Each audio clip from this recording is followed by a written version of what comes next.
잠언 4장 10절에서 5장 6절까지 말씀입니다. 내 아들아 들으라, 내 말을 받으라. 그리하면 내 생명의 해가 길리라.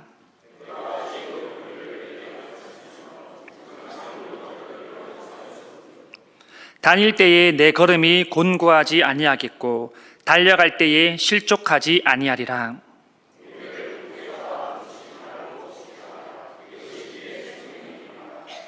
사악한 자의 길에 들어가지 말며 악인의 길로 다니지 말지어다.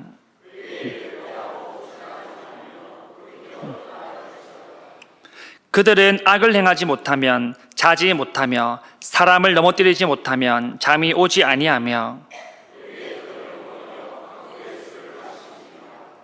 의인의 길은 돋는 햇살 같아서 크게 빛나 한낮의 광명에 이르거니와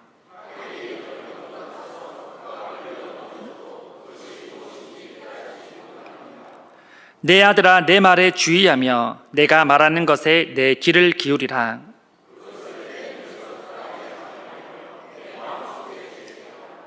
그것은 얻는 자에게 생명이 되며 그의 온 육체의 건강이 됨이니라.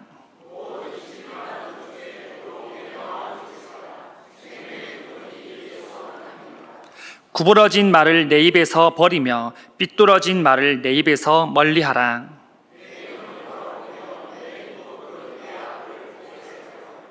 내 발이 행할 길을 평탄하게 하며 내 모든 길을 든든히 하라.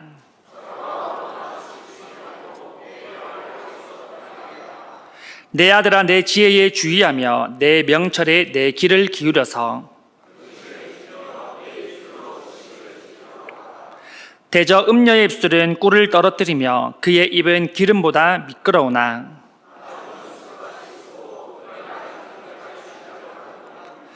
그의 발은 사지로 내려가며 그의 걸음은 수월로 나아가나니 그의 생명의 평탄한 길을 찾지 못하며 자기 길이 든든하지 못하여도 그것을 깨닫지 못하느니라. 아멘. 여러분, 길을 잃지 않으려면 우리는 어떻게 해야 될까요? 여러 방법들이 있을 겁니다. 왔던 길을 다시 알 수 있도록 체크할 수도 있고요. 지도나 방향을 알 수 있는 그런 도구나 또는 표지판을 보고 우리는 길을 찾아갈 수도 있습니다. 그런데 살아가다 보면 우리는 인생의 길도 잃어버릴 때가 있다라는 것을 우리는 잘 알고 있습니다. 어디로 가야 할지 잘 몰라서 막막하거나 또는 방황하고 있는 그런 우리의 모습을 보게 되는 것이죠. 물론 우리는 많은 계획을 세우고 또 플랜을 세우기도 하지만 또한 그것도 중요하지만 그 계획을 끝까지 완수하는 것이 더 중요하지 않겠습니까? 그렇다면 우리의 인생의 길, 우리의 삶의 방향을 잃어버리지 않으려면 우리는 어떻게 해야 되겠습니까? 오늘 본문에서 솔로몬은 길을 잃지 않으려면 이것을 지켜야 한다라고 말을 하는데요. 이것은 바로 마음입니다. 우리가 무슨 일을 하든지 이 마음가짐이 정말 중요하지 않습니까? 하려고 하는 마음이 없으면 아무리 해도 잘 안 됩니다. 하기 싫고 또 쉽게 포기하게 되는 거죠. 그렇다면 솔로몬은 무슨 마음을 지켜야 한다라고 우리에게 지금 말을 하고 있겠습니까? 오늘 본문에는 두 가지의 길이 등장하는데요. 하나는 지혜의 길이며 또 하나는 음녀의 길이 등장합니다. 우리가 이 갈림길에서 바르게 분별하고 바르게 선택할 수 있는 방법은 바로 마음이라고 솔로몬이 교훈하고 있는데요. 이 본문을 통하여서 우리가 지켜야 할 네 가지 마음에 대해 우리가 함께 살펴봄으로써 우리의 신앙을 점검할 수 있는 시간이 될 수 있기를 소망합니다. 첫째는 교훈을 삶에 적용하고 받아들이려는 마음입니다. 본문 10절 말씀입니다. 내 아들아 들으라, 내 말을 받으라. 그리하면 내 생명의 해가 길리라. 앞서 솔로몬은 아버지 다윗에게 가르침을 받았던 그 시절들을 회상하면서 자녀들에게 또는 젊은이들에게 그 이야기들을 들려주고 있었습니다. 그렇게 하면서 꼭 지혜를 얻어야 되며 지혜를 지켜야 함을 권면하며 또한 지혜를 통하여서 얻을 수 있는 유익에 대해서 그렇게 설명을 했었습니다. 이번에는 내 아들아, 내 말을 들으라, 내 말을 받으라 라고 말하면서 그렇게 할 때 내 생명에 해가 길리라 라고 그렇게 말하고 있습니다. 해가 길다라는 것은 장수를 뜻하는데요. 이 본문에서는 단지 장수만을 뜻하는 것이 아니라 그만큼 살아가는 동안 활력이 넘치고 생동감이 넘치고 생명력이 넘치는 그런 삶을 살아가게 될 것이다 라는 것을 솔로몬은 말하고 있습니다. 이런 삶이 모두가 원하는 그런 삶이지 않겠습니까? 우리가 성경을 많이 읽고 또 많이 듣습니다. 하지만 그 말씀을 내 삶 가운데 적용하지 않으면 우리는 금방 잊어버리게 되고 다시 제자리로 돌아가는 것처럼 교훈도 마찬가지입니다. 들었던 교훈을 내가 한 소리로 듣고 한 귀로 흘러보내면 나에게 유익이 되는 것, 도움이 되는 것은 아무것도 없다라는 것입니다. 하지만 그 교훈이 나에게 필요함을 알고 그것을 나의 삶에 적용하려고 노력하고 발버둥 칠 때 비로소 조금씩 변화가 일어나기 시작합니다. 솔로몬이 지금 말하는 것은 단순한 교훈을 말하기 위함이 아닌데요. 또한 단순히 정보를 제공하고자 하는 그런 의미도 아닙니다. 이는 삶의 방향성을 제시하는 것인데요. 그 말씀은 사람의 말씀이 아니라 바로 하나님의 말씀입니다. 그런데 우리가 이 교훈을 받아들임에 있어서 방해 요소가 하나 있는데요.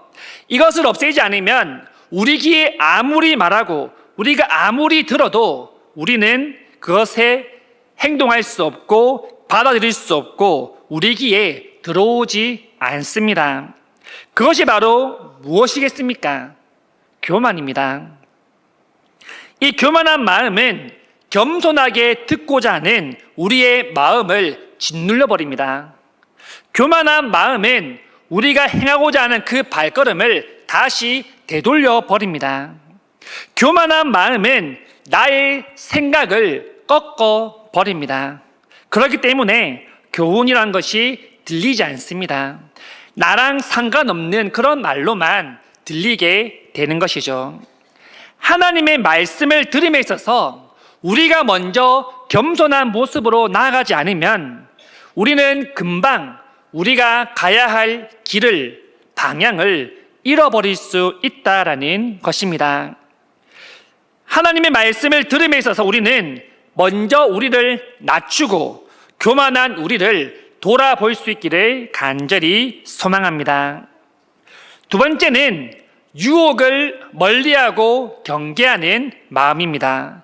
본문 14절과 15절의 말씀인데요. 사악한 길에 들어가지 말며 악인의 길로 다니지 말지어다. 그의 길을 피하고 지나가지 말며 돌이켜 떠나갈지어다. 금방 읽은 14절과 15절에 보시면요.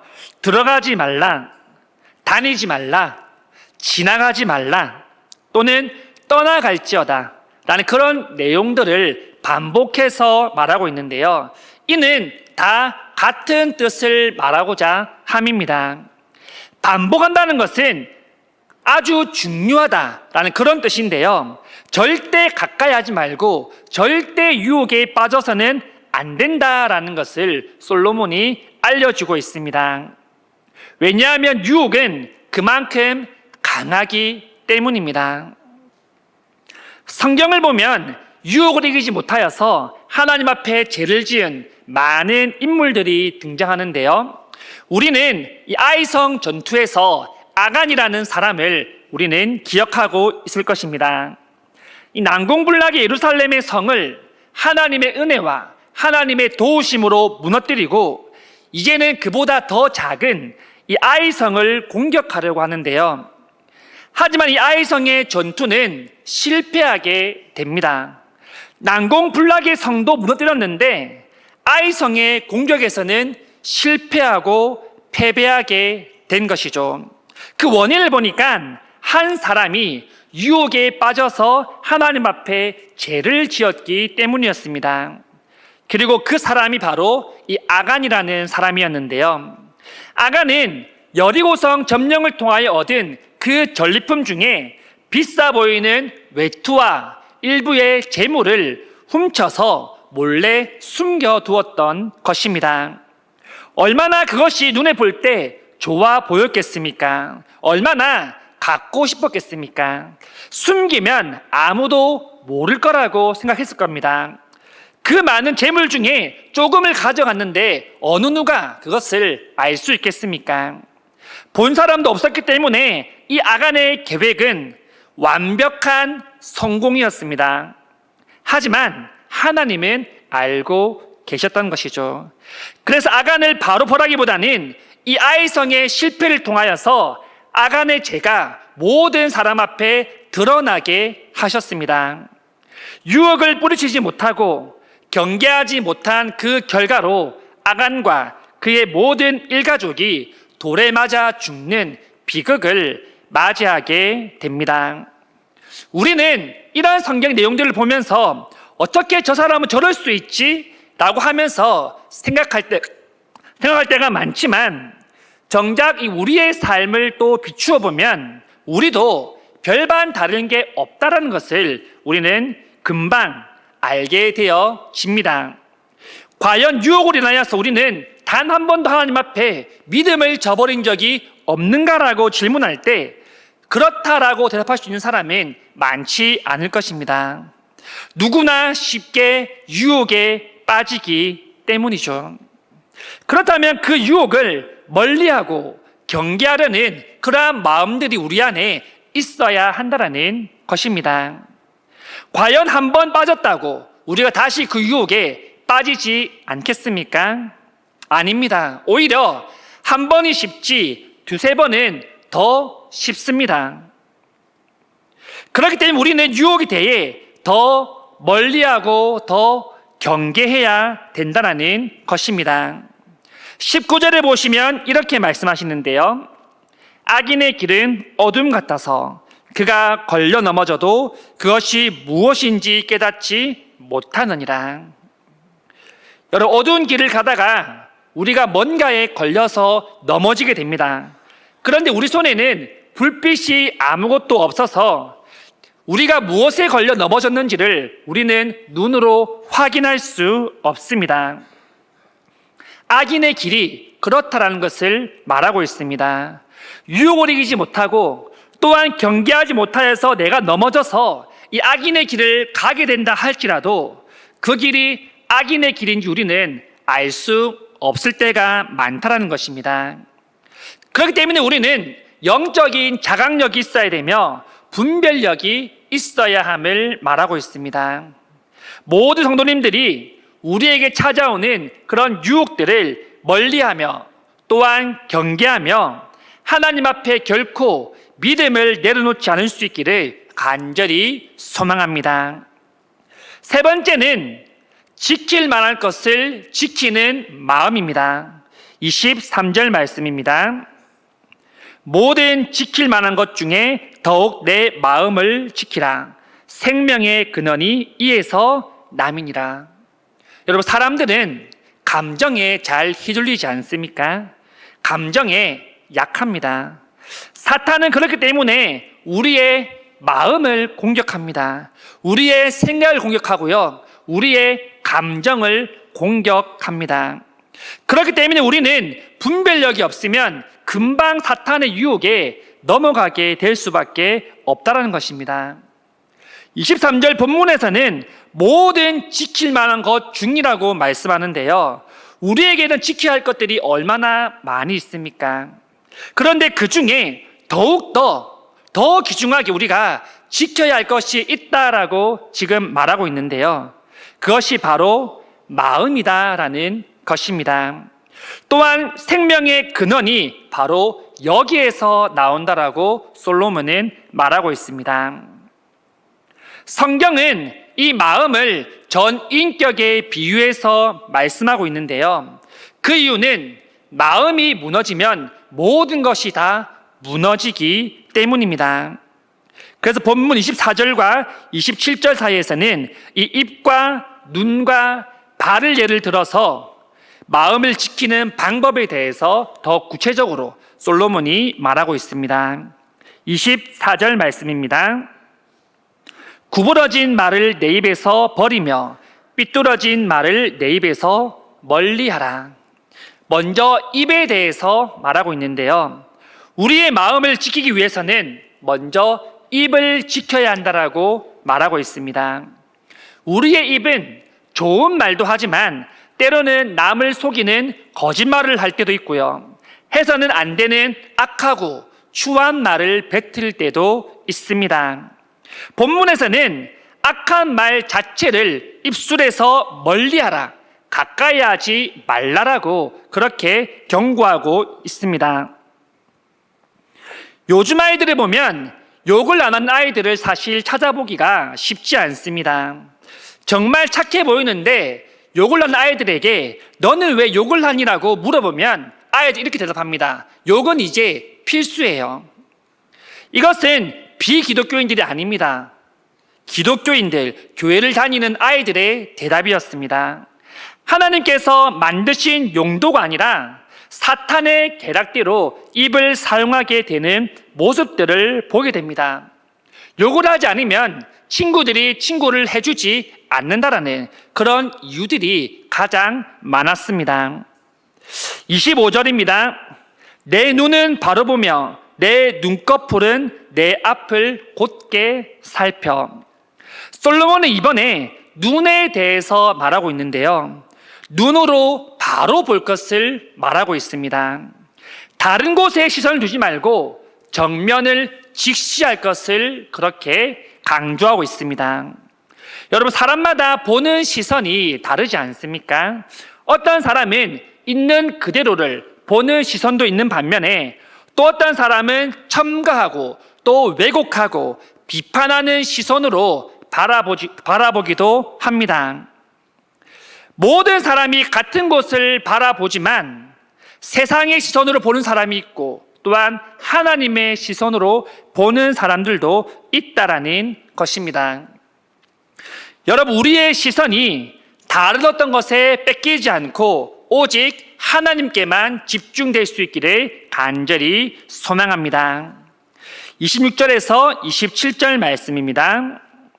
내 발이 행할 길을 평탄하게 하며 내 모든 길을 든든히 하라. 좌로나 우로나 치우치지 말고 내 발을 악에서 떠나게 하라. 발을 디딜 곳을 잘 보고 발을 디더라는 말씀입니다. 여러분, 우리는 사다리나 또는 돌다리를 건너게 될 때 이 발을 잘 보고 딛지 않으면 금방 넘어지거나 빠지는 것을 우리는 쉽게 경험하게 됩니다. 발을 디딜 곳이 어딘지 우리는 잘 보고 디뎌야 한다는 것입니다. 여러분, 클라이밍을 해보신 적이 있습니까? 클라이밍은 암벽 등반인데요. 등반을 할 때도 발을 디딜 곳을 잘 보는 것이 중요합니다. 왜냐하면 잘못 딛게 되면 미끄러질 수도 있고 사고가 날 수 있기 때문입니다. 그리고 내가 가고자 하는 그 목적지에 도착할 수 없습니다. 그렇듯이 우리가 지금 걷는 이 길이 하나님이 원하시는 길인지를 우리는 살펴보아야 됩니다. 늘 우리는 자문해야 된다는 것이죠. 예수님께서는 늘 하나님의 뜻을 물으셨습니다. 그리고 예수님의 길이 아니라 하나님의 길을 예수님은 걸어가셨습니다. 예수님의 길은 순종의 길입니다. 예수님의 길은 좌로나 우로나 치우치지 않은 그러한 곧은 길이었습니다.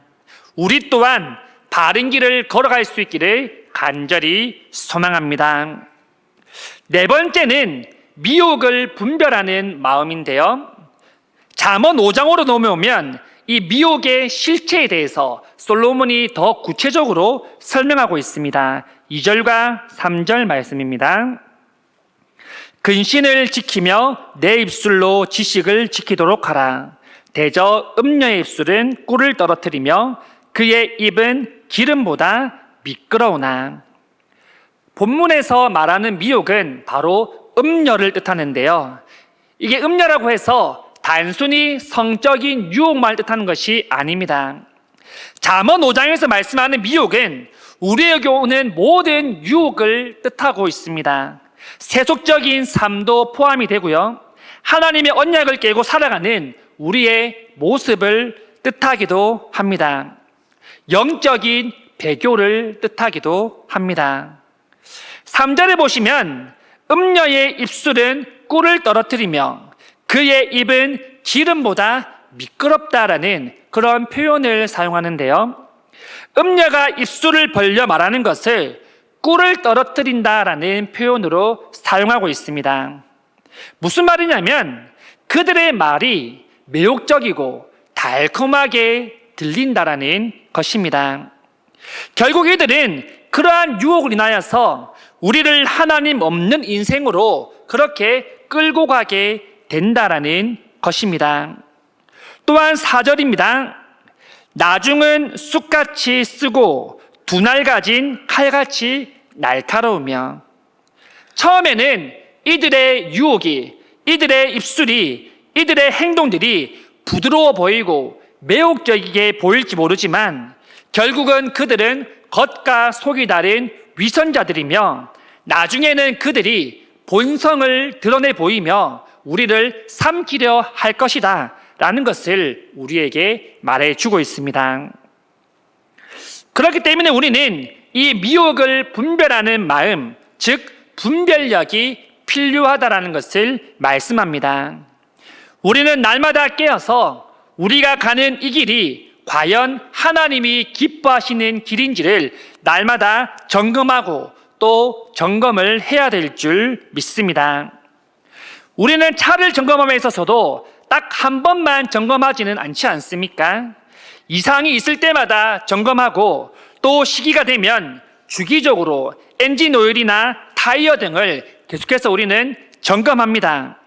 그렇게 해야지 위험에 빠지지 않고 미리 사고에 대비할 수 있기 때문입니다. 여러분, 그렇듯이 우리도 스스로를 계속해서 점검해 나가야 됩니다.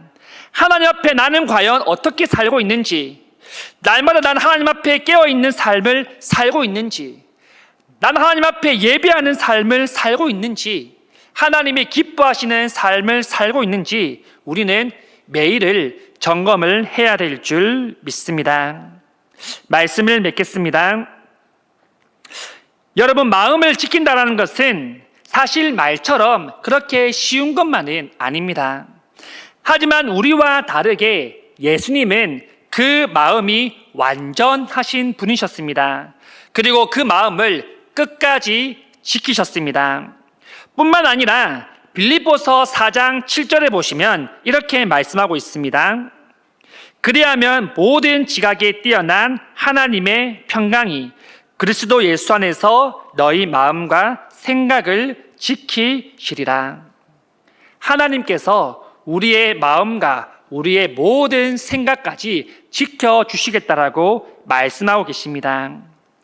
여러분, 우리는 하나님의 말씀을 겸손하게 들어야 될 줄 믿습니다. 그리고 우리 날마다 깨어서 분별하는 삶을 살아야 될 줄 믿습니다. 우리 마음을 지키기 위해 부단하게 노력하며 살아야 될 줄 믿습니다. 그렇게 할 때 우리는 삶의 방향, 길을 잃지 않고 끝까지 가야 할 길을 우리는 완주할 수 있습니다. 모든 성도님들이 우리가 가야 할 길을 바로 알고 또한 그 길을 끝까지 완주할 수 있기를 간절히 소망합니다.